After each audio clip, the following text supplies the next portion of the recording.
it's Michelle Caruana from Play Cafe Academy and Profitable Play. And in today's video, I'm going to be hopping on one of my absolute favorite trends on social media right now. And I'm going to be telling you what I would tell you if you were my one-on-one client and I wasn't afraid to hurt your feelings.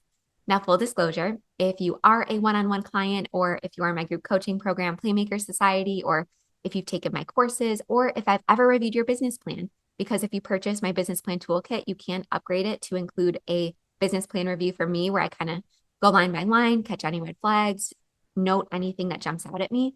You already know that I'm not afraid to hurt your feelings, especially if we are in a one-on-one capacity or we're in my group coaching program. I really take pride in the fact that I approach this industry with full transparency and brutal honesty. And I'm really proud of that. And unfortunately, sometimes hurting people's feelings is one of my favorite things to do. And it's not because I like being mean to people.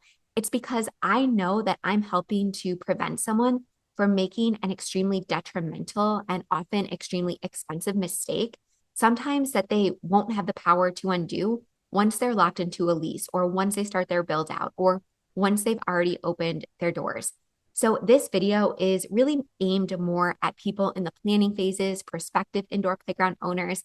I do have an entire part 2 video planned for people who are already open. So let me know in the comments if you think that video would be helpful, if you want to see that, because I have a whole nother, like I said, set of hard truths for currently open owners. But today we are focusing on people in the planning phase.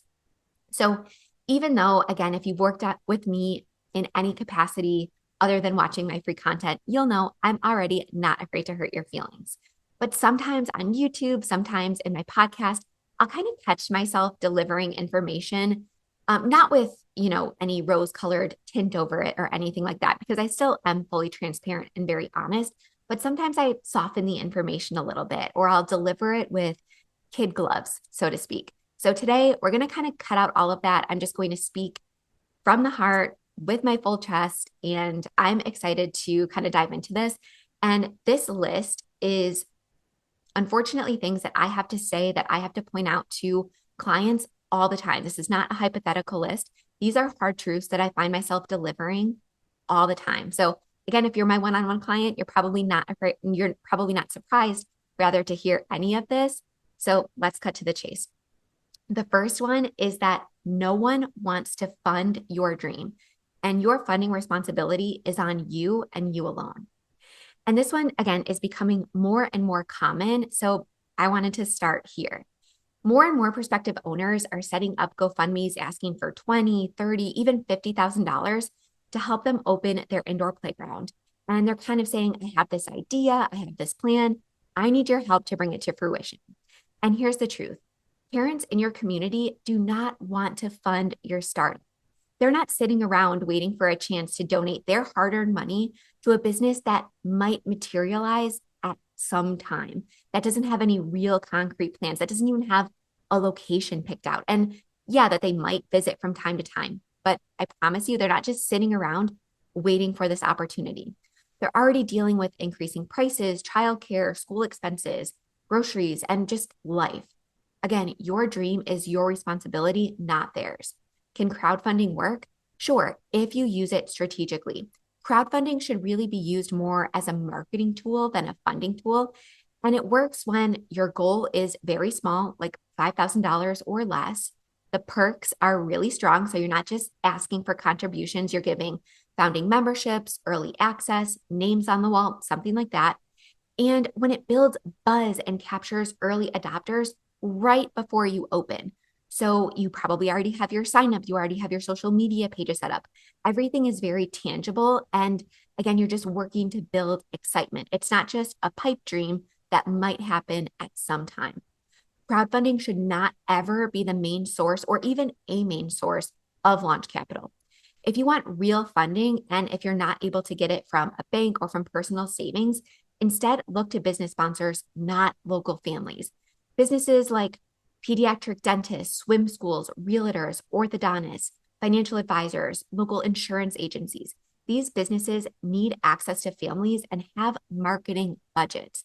They're investing because of their potential return on investment, not charity or because they want to support your dream. Parents aren't real investors. Businesses are. All right, moving on. Number two, that first location that you love probably isn't the one. And this one stings, but it's almost always true. Prospective owners often fall in love with one of the first spaces that they tour. They get emotionally attached. They feel urgency. They fear someone else opening first or snagging the location from under them. So they convince themselves, it's expensive, but we'll make up for it. Or I can, adjust my projections a little bit. Or, this is a little bit smaller than I expected, but I guess we don't really need that extra party room, or we don't really need a cafe, or, we'll just skip classes and figure it out, right? They really reverse engineer their business plan to fit the location and not the other way around. And this is one of the fastest paths to failure. Your location and landlord are two of the biggest make or break factors in a business. If the rent is too high or the space forces you to shrink your revenue streams or adjust in a way that completely shifts your original vision, you are building a fragile business and one that you're going to end up resenting and hating. And if an owner hates and resents their business, they're not going to operate from a place of innovation or creativity. And that business is just never going to reach its potential. And I made this mistake myself, right? I'm not saying I'm any better. I signed a location too soon because I was tired of searching and tired of missing out. And I was just so excited to get the ball rolling. So I was stuck with a terrible landlord that really didn't hold up his end of the bargain, but my only real source of action was to file a small claims court action, which is really expensive and time consuming and not guaranteed. I was stuck with an expensive lease and honestly endless uphill battles just to survive. I spent years fixing a 10-minute emotional decision that I could have easily prevented if I had spoke to someone or if someone had told me this hard truth. So here's the tough love. Openings built on impatience become closures built on regret. So wait for the right space. It is so worth it. The numbers must work without reverse engineering our projections and without shifting our original vision into something that we don't even enjoy operating. So again, that first location that you fall in love with that you are so sure is the one probably isn't it. And it's okay to walk away and start over. And you will be better off for it, even if it feels really difficult in the moment. All right, the third hard truth I want to talk about is that you will never make as much as you expect to with open play. So if you take nothing else from this video, and I know I've talked about this a million times on my podcast, on my YouTube channel, but I'm still getting business plans to review where 50% or more of their revenue is projected to come from open play. So I clearly still need to say this. So I'm going to be extremely clear and direct. Open play is not a business model. It is seasonal, inconsistent, extremely fickle, weather dependent, and it's the first thing to drop during a recession, during, a flu crisis or anything like that. In my cold weather market, open play dropped over 80% in the summer. Not 10%, not 20% like a lot of people expect and plan for, 80%. And, every new owner believes that they will be the exception. I'll market better. I'm really good at TikTok, or, I'm going to post Instagram reels every single day, or I'm going to hire a marketing person, or, I'm going to work with homeschooling groups. I have family and friends that want to support me. I have all of these people really excited, commenting and liking my posts and sharing and signing up for my email address, or signing up for my email list. I'm going to be fine. I'm going to be the exception. And I promise you, this is really a canon event for many indoor playground owners who don't hear or heed this advice before they open. And I'm telling you, unless you are like an urban air or a massive 40,000 square foot space that can really rely on volume and extremely cheap memberships in order to stay afloat, relying too heavily on open play is going to make your business extremely risky and also just extremely difficult to operate. You're going to wake up every single day, every single first of the month with, 0 on the scoreboard. You're going to be having to work overtime every single day to drag, 50, 60 kids in just to meet your quota instead of relying on higher ticket items like birthday parties, packs of classes, packs of play passes, or things like recurring membership or recurring revenue memberships, things like that. I promise you, focusing on open play isn't just risky, it's also an easy way to burn out because it is so difficult to do, especially if you don't have a corporate marketing budget like those large franchises or trampoline parks have. So again, rely as little on open play as possible, like no more than 20 to 30% of your projected revenue should be dedicated to open play. So again, let me be completely clear about that. Relying on open play will cause your business to fail and will cause your life to be very much not enjoyable as a business owner. All right, hard truth number 4. Partnering is great, but profiting is better. And again, this is something that comes up constantly in one-on-one sessions and when I'm reviewing business plans. I hear, oh, we're going to reduce our startup costs by partnering with local businesses to kind of fill in the gaps in our business model. So a local coffee shop will handle the cafe, a bakery will supply pastries, a balloon artist will do our decoration. So I don't have to hire and train my staff. A pizza place will handle all the food. We're going to hire characters instead of training staff. We're going to focus on only prepackaged drinks and food so that we don't have to do a cafe build out. And so I don't have to deal with all that. And you think you're being resourceful and community focused. And I totally get the sentiment. But here's the tough truth. Every time you outsource, you lose profit margin. And this is already a razor thin margin industry. You cannot afford to give away 50 to 60% of your potential profits to vendors. So again, for example, balloon garlands. If you outsource this, you maybe keep 10% of the profit because you have to pay the vendor for their equipment, their time. They probably have to deliver it. It's very expensive to outsource balloon decorations. But if you keep it in-house, you can keep 80 to 85% profit even after materials and labor if you're not the one doing it. Even after you pay a staff member, trust me, it's not that hard to train people on very basic balloon art. And you can keep 80 to 85% of the profit as opposed to 10% with outsourcing. And this is applicable to so many things I just mentioned.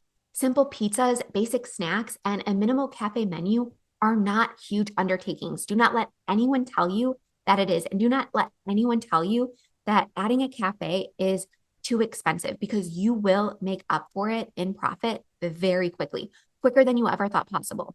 I only ever drank black coffee because I used to work the night shift and that was really all that was available. And I was able to learn how to do a full cafe menu, espresso drinks, lattes, flavors, fancy things, blended drinks, smoothies in less than a day in a 4-hour shift working with a local roaster. So I promise you, it is not that difficult. And I teach all of my tips and tricks in Play Cafe Academy. But again, you can easily learn balloon decor, train staff to handle simple food tasks, and create high margin party upgrades yourself. Your business becomes sustainable when you keep the revenue coming in, not when you give it away just to avoid extra startup costs or learning new skills. Sure, it might mean that you have to save a little bit more or get a few extra business sponsors in order to have the startup funding to make your business model set up so that you can keep more of the profit. But I promise you, it is worth it. And giving up all of those revenue streams to third-party vendors just because you don't want to spend the money on startup costs is extremely myopic, so short-sighted, and it will cost you in the long run. And that's a big reason why many businesses fail. When people ask me, what's the biggest difference between your clients who are doing super well, taking vacations, paying themselves regularly, and people who are barely keeping their head above water, the number one thing, there are plenty of different factors, but one of the number one things is that people doing really well keep so much in-house and they're keeping much of the revenue coming in the door, not letting it walk right out the door as soon as it comes in. All right, the fifth hard truth I want to talk about is that you are not ready for what this business is about to do to your relationship. And this one is emotionally heavy, but it's absolutely necessary to mention. And I don't see a lot of creators talking about this. So I thought this was the perfect time to do so when I'm being brutally honest. Almost every prospective owner says, my spouse is totally on board. And maybe they are in theory. But here's the reality. This business will consume your life, especially in the beginning. It will consume not only your schedule, but also your mental load, your energy, and your emotional bandwidth. It affects meals, childcare, housework, sleep, weekends, vacations, date nights. I see this business contribute to so many divorces, unfortunately. Even strong couples struggle under the pressure of long hours, unpredictable emergencies, staffing issues, financial stress, and constant responsibility, right? So often I've been called on a date night or on a family vacation and I've had to step away while, I should have been spending time with my family because there was a fire that needed to be put out, or a staff member walked out, or a vendor was throwing a fit, or a customer was losing it over double booking a party or something like that. So again, my marriage survived, but I will be honest. If I had signed another lease extension and not sold my business, I'm not so sure I would still be sitting here happily married. And that's not drama, it's just the reality. So I want you to really sit down and prepare your partner for 3 to 6 months of absolute chaos. Openly communicate that. Let them know that, hey, this might not be ideal in the beginning, but it's not going to be forever. Because here's what I see happen: I see it be absolute chaos in the beginning, and the partner kind of thinks, oh, this is just my new normal. And they start resenting the business owning spouse or the operating spouse. And meanwhile, the operating spouse is like, oh, this is just a couple months. We'll get through this. So you have to really be on the same page, and you have to let your partner know this is temporary, and I will make it my priority to remove myself from the business as soon as I can, or at least as much as possible. So make sure you're on the same page, but that you are prepared for 3 to 6 months of chaos. Make sure that you prepare them for unpredictable hours at the beginning, potential missed obligations, emotional exhaustion, needing backup childcare, needing grace, maybe needing a house cleaner, meal prep, laundry help. And again, this is crucial. So I want to repeat it. Communicate that the chaos is temporary, not permanent, and that you will prioritize systematizing, delegating, and all of that. And you can ask them for help in that and for advice and what they need in this time, whether again, it's meal delivery, extra childcare. Ask them what they need so that you can get through this stronger than ever. All right, number 6, your customers are not always your friends, and some will become competitors. Before you open, everyone seems supportive, right? They comment, they share, they buy pre-sale offers, they cheer you on, they comment on the news articles, and they say, oh, we can't wait. Our town really needed this. Then a new competitor opens. And those same people, you will see them switch their excitement to that shiny new thing. And this is not betrayal, it's just human nature. But often as business owners, we take it really personally and it can cause you to spiral. I have seen people have full emotional breakdowns because they felt like their customers should have been loyal to them. But just a reminder, customers are not loyal and they don't have to be. They're motivated by convenience, price, novelty, and scheduling. It's not a personal attack on you if they start sharing and commenting on that shiny new thing. And even if they have their party there or switch their membership over, it's not a personal attack on you. And you need to be emotionally mature enough to be able to handle that and just keep moving forward. And just know that people will follow the new option out of curiosity. But just because they're supporting that business doesn't mean they're never going to support your business again. But again, some people don't realize that in the moment. They just have this black and white thinking like, oh, they're supporting this new business. No one's ever going to come to my business again. And again, if you have to go to therapy, do whatever you have to do, but you have to have the right mindset as a business owner and know that it's not personal. Now, here comes the harder reality that I kind of alluded to. Some of your best customers and even your staff will eventually become your competition. This is another canon event for Play Cafe owners that almost every single person goes through. So this is your chance to prepare for it. Even longtime members, favorite birthday party families, employees that you trained yourself and invested in and poured your heart into, they will open competing spaces. It, again, feels really personal, but it is so common. And oftentimes it's not even malicious. They just think they can carve out a different space in the market or that they could do what you're doing better. And again, that's a hard truth, but it's just reality. Non-competes often don't hold up legally, especially in service industries. So your best defense when this happens is to focus on differentiation, the execution of your space, keep your eyes on your own paper, and figure out what you can do to open up bottlenecks, fix whatever is wrong in your business, plug all the holes, get whatever money that you've been leaving on the table. It is your chance to better your business. Focus on high quality experiences, operational stability, and remarkable customer service. Whatever your secret sauce is, lean even further into it. One of my favorite books by Mike Michalowicz is called Clockwork, and it really teaches you to focus on what makes your business special and stand out. So if this is something that you are really just not emotionally or logistically prepared for, read that book. Read the book Unreasonable Hospitality while you're at it. Those books will really help prepare you for when, not if, this happens. All right, number 7. And this is really specific and it's going to sound really niche.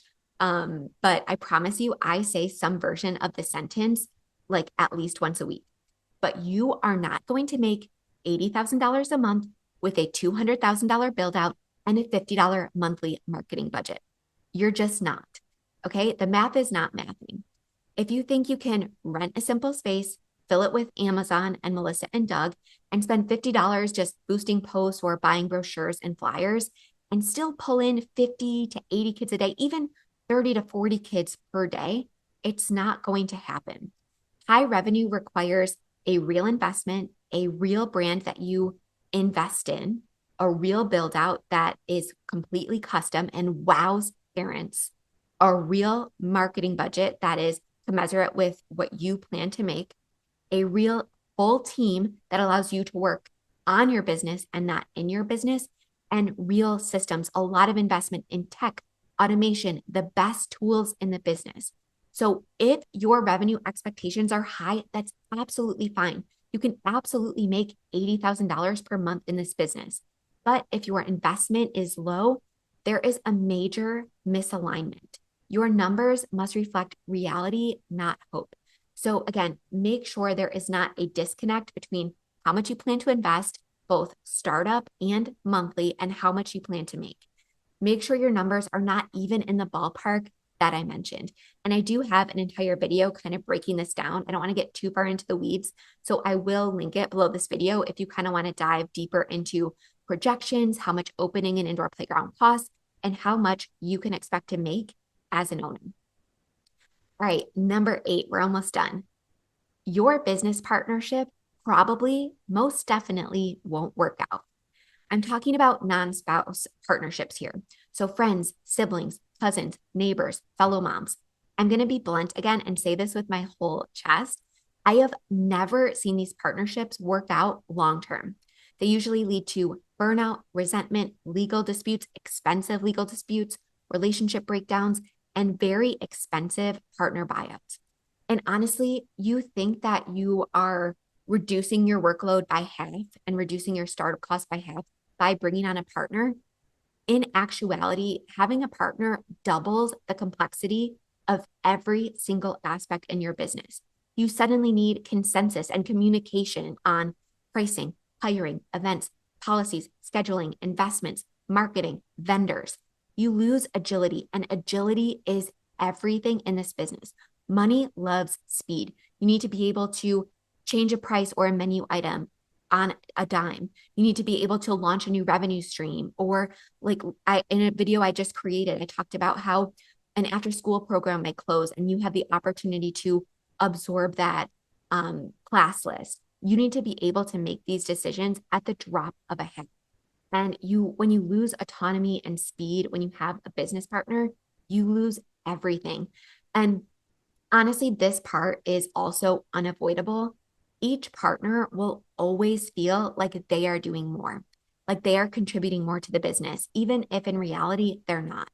And it will cause resentment. It will cause so much tension that, coming to these decisions on pricing, on vendors, on events will become near impossible. And you will spend so much time communicating and arguing and fighting that you will get nothing done. Your business will never move forward. So going in with a partner to split cost and workload will backfire. There are better ways to raise funding than giving away 50% or really any percent of your business.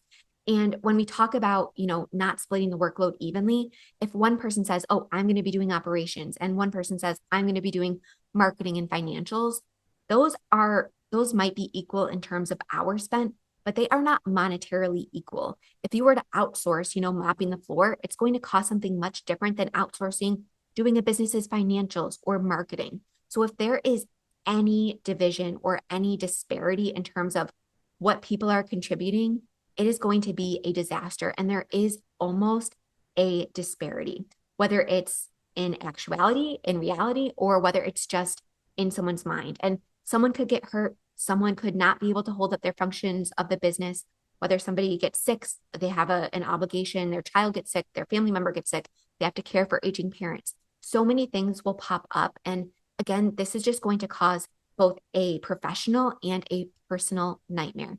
So do not go into this industry with a business partner unless it's your spouse. And even then, it's a little risky. So just don't do it. And that's not a hot take. Every guest expert, lawyers, CPAs, financial advisors, every guest expert I've ever bought on this podcast has completely 100% agreed with that sentiment. So don't take my word for it. Ask your lawyer, ask your advisor, ask your accountant. I'm sure they will echo the exact same concerns based on their experience with similar partnerships. All right, number 9, and this one is often hardest for people to hear. I know I've said that multiple times, but in this one, I really mean it. You can't do this alone, and you can't expect to bring your kids to work. And this is the tough truth that I really wished someone had screamed at me. And I know I have an entire video dedicated to this, but I'm going to say it again because, again, this is something I went into completely blind about. You cannot run your business alone, and you absolutely cannot build it around bringing your kids to work or having them behind the counter with you unless they are like teenagers.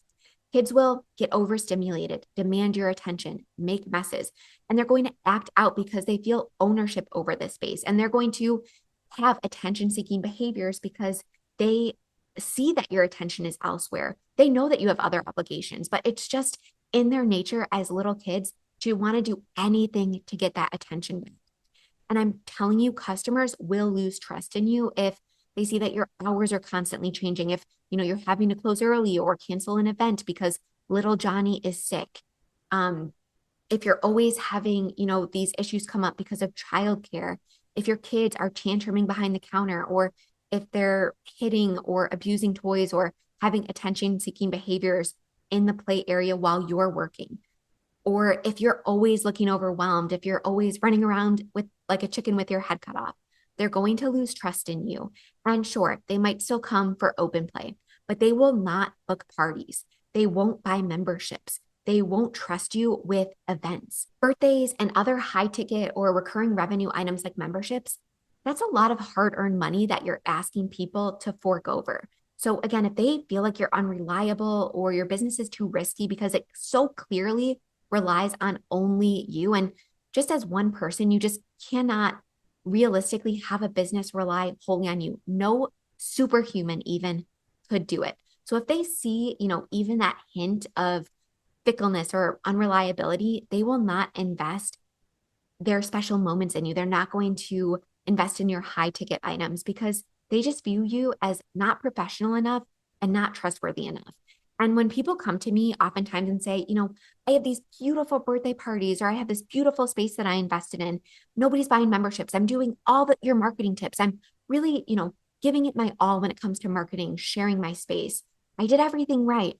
And then I kind of dig a little bit deeper and I see, oh, they're working 24/7 in their business, either physically or they're mentally in their business. Their kids are constantly there. I go through their Google reviews and I see complaints about the owner being disheveled or being rude, or, the owner's kids are always running around causing issues with other patrons. I have to deliver this hard reality that, hey, you need to hire. This is really causing your customers to lose faith in you, and it's directly impacting your sales. A lot of people don't make the connection between their failure to hire a full team and actually invest in their business enough for other people to invest in it. So again, that might be a harsh reality, but it's so true. You need a team, period. And yeah, I get it. Managing people is hard. If you have no desire to hire, train, or lead, then you should probably, take a director job at a children's museum or work at another play cafe. Do not open one, because managing a team needs to be top of your priority list, and it needs to be something that you're willing to make a huge bulk of your time and energy. And again, this is one of the things that I actually had the biggest issue with in operating my space. I didn't love managing a team. I had to force myself to invest in how to be a leader, how to be a manager, how to keep people motivated. And it wasn't super enjoyable for me. And that's one of my main motivations for selling my business and moving on. It just wasn't enjoyable for me. So, and I wish somebody had told me how much of my business wasn't decorating fun birthday parties, wasn't, having those fun memories with my kids behind the counter. It was managing a team, putting out fires, replacing people, training people, forms, paychecks, pay stubs. I had so many employee issues. They're just spinning around in my head. Um, but again, if that's not something that sounds enjoyable to you, this is probably not the industry for you. People that expect to have themselves work too many hours in the business is one of the biggest red flags I see. So just don't do it. And if you want to take a deeper dive into this topic, I'll link a video all about this, but also listen to any of my interviews with any already open indoor playground owners. They all say the same thing. Another canon event for indoor playground owners. I swore I could bring my kids to work. I really thought I was the exception. And I'm telling you, even the most behaved kids regress behaviorally in these situations. And again, my highlights are done. So if you don't want a personal story, if you want to tune out of this video, all the links I mentioned are linked in the video description or in the show notes if you're listening, not watching. But just the other day, just to kind of put this in perspective, my daughter just turned 14 months old. And I just remember thinking, like, the whole first year she was alive, I had this cloud over my head. And I was like, oh, when she turns 12 months old, it's going to get super hard. And I just remember thinking that with my older two sons, that the ages between like 12 months and 24 months, the ages between 1 and 2, it was a nightmare. It was so difficult. I was so stressed. I snapped more often than I wanted to. And it was just so difficult. And, 2 months into this scary period, and it's a dream. I love our slow mornings. I love reading to her all day. I love seeing her discover new things and being able to be fully present with her.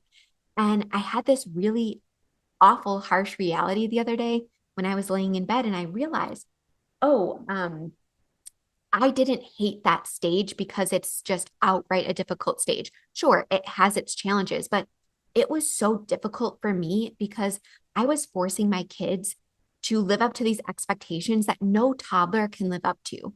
They spent hours a day on a Kinder Pet carrier on my back behind the counter. I had them, set up with little craft things behind the counter, but it was just it never worked out. I forced them to be quiet when I was talking to customers about things. They had to run endless errands with me. Again, I was holding them to these expectations that no toddler should ever live up to. My business at that time, this was before I had really figured it out, before I had a full team, before I invested so much in my own leadership training. I was still very much in the thick of it. I was not thriving. I was barely surviving. And I realized, oh, that age was so difficult because of how I was running my business.